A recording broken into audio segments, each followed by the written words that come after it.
Hi, welcome to Pictures, Noise and Words. I'm Hedgie, and this is, well, I'm going to say Dune. Though it's spelled DVNE, it looks like Dune, so I'm going to call them Dune. I'm sorry about that.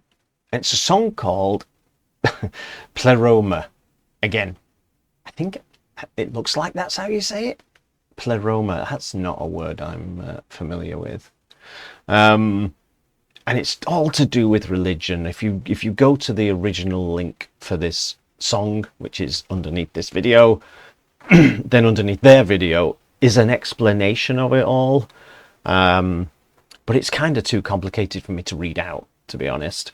So yeah, go if you want to know, go and have a look. So they've got this album, Voidkind. Now, this song's been out for 4 months now, and it's one of those where I'm not entirely sure how it got into my bookmarks. I don't know whether it was a YouTube recommends or what, but I can't find where I've been sent it by a PR company or one of you fine people. So yeah, it's kind of, unless it just mystically appeared in my bookmarks. Maybe that's what happened. But Dune are from Edinburgh in Scotland, in case you don't know where Edinburgh is. I mean, you might not. There's people all over the world watching this. And that's more or less all I know about them. Sorry, Dune. I had a link and I've flipping lost it again. Oh, we go. Yes. So Dune, again, I'm not sure if that's how you say it, but DVNE is a 5-piece metal band from Edinburgh, taking influences from a myriad of genres including post-metal, doom and progressive rock, combining fierce riffs and melodic textures. Dune travels an epic dark sci-fi universe with hints of psychedelia. Oh, long live the Kwisatz Haderach. If that doesn't mean anything to you, they're like the witches from Dune. Ah, Dune. So is it is the whole thing a Dune thing? Or am I just reading too much into this? Long live the Kwisatz Haderach. See, that's a clear Dune reference. The book, film, Dune.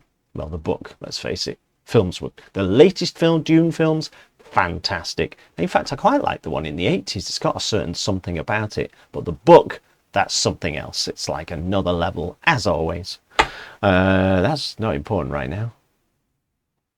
Anyway, so this may be Voidkind. No, that doesn't ring any bells. I mean, I'm not a Dune expert.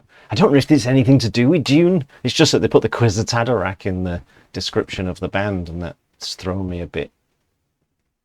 We should probably just listen to it, eh? So, it's in my bookmarks. Obviously, I say obviously, but I'm like 99.9% sure I would have put it there, and I must have put it there for a reason, and I may have put it there literally a couple of months ago. So I have absolutely no idea what we're getting, but I'm going to trust past me that I put it in there for a reason, which is a complete folly, because past me, he wasn't a very nice person and did things to future me. Let's not get into that.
Well done, past me, for putting that aside for future me.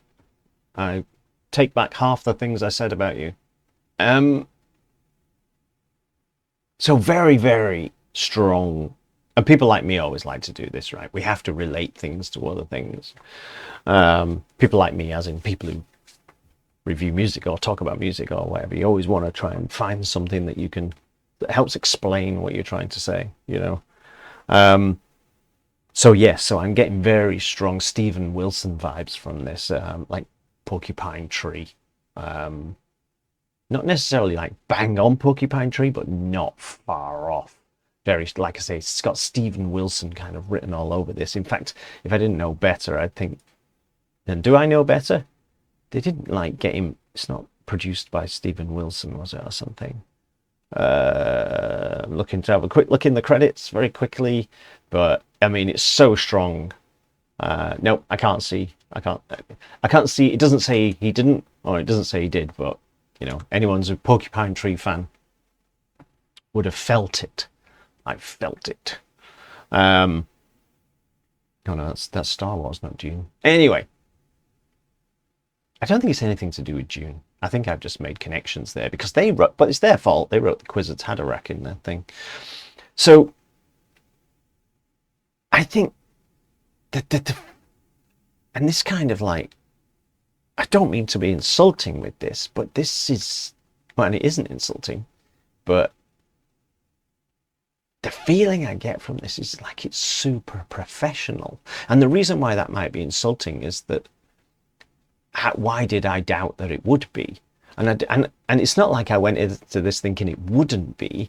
It's just that when you come across something that just has that super professional sound and feel to it, you notice it, if you see what I mean. I hope that makes sense. So by saying, wow, this comes across as really professional, suggests that I thought it wouldn't be, which isn't the case. It's just standing out as, this is really well done. And it's really patient storytelling. It's really kind of, it's under control the whole time. And they only like let fly when it's time to let fly, and they don't try and shove stuff in earlier just to you know, hurry things along or anything like that. So it's kind of really patient songwriting and storytelling kind of thing, and I love stuff like this. That was 6 minutes long, and I can listen to this stuff for like, I have no problem with 10-minute songs that are like this. I keep doing this. Ooh. So mystical. Yep, throw myself as usual. It's, like I say, it's got a strong Steven Wilson about it, but that's not a bad thing either, because I'm a huge fan, which is why I immediately latched onto it, I guess. I'll be interested to hear this because it sounds like a grown-up. It sounds like grown-up music. Do you know what I mean? It's like, it's not for the impatient. It's not for the people who just want to jump around and have fun. It's for listening to. And there's nothing wrong with jumping around and having fun. But this is not that kind of music. It's for listening to. It's probably for listening to a couple of times, because when you start eke out the melodies and stuff, then you get more on board with it as time goes by. And I love albums where you just start, you know, you just keep discovering things when you listen to them. Obviously, I haven't heard this, but on the strength of this, I suspect this is going to be very, very good. That was Dune. Like I say, I think that they come across as serious people, actually. Because, like I say, go to the link to their original video of this and read what's under their video. And it's, yeah, it's a lot. So, I mean, it's not a lot of text, but it's a lot of... Oh, and the other thing I wanted to say was, apart from the drummer being great, I loved the sound of his snare, because he kept that organic snare sound.